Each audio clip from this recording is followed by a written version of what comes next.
Hello everybody, welcome back to 366 Days of Hope. My name is Pearl and I'm here to share our next topic, pray and anger. I was talking to someone about, marriage, and one of the most important things, that most people kind of need to know when they're getting into their relationship, especially in marriage, that I think, before you're married, most people don't think about doing, and it is praying when you're angry. It's praying in your anger.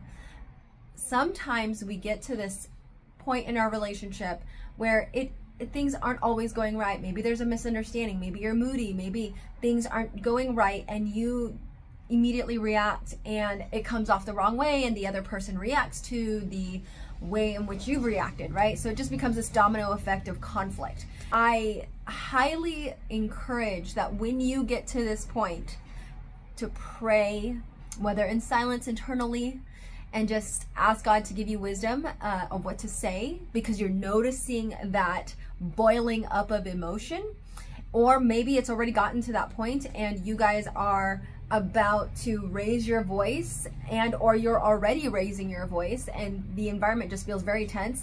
It takes one person in that conflict to just say, let's slow it down. I'm sorry. Why don't we sit down and pray? Because right now we're both angry, we're both frustrated, and at that moment, you are not gonna feel like you want to pray.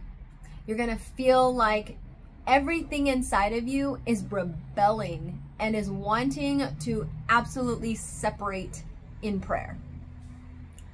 But I can't emphasize this enough of why it is so important, and it is because when you pray, you cannot allow yourself to be in a mindset of anger when you're praying, because you're coming before God, and to stand before Him in our anger is to humble us.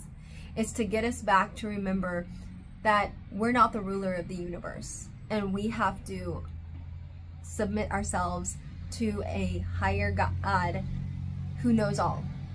And when you get to that point of just, yes, let's come together in prayer, it does something for the family. One, it lets the family know that no matter how our emotions are, it does not control us. It doesn't control our reason to pray. That in joy, in sorrow, in anger, we can pray. Oftentimes we pray when we're sad, where we feel like we've hit rock bottom, and when we are joyfully happy.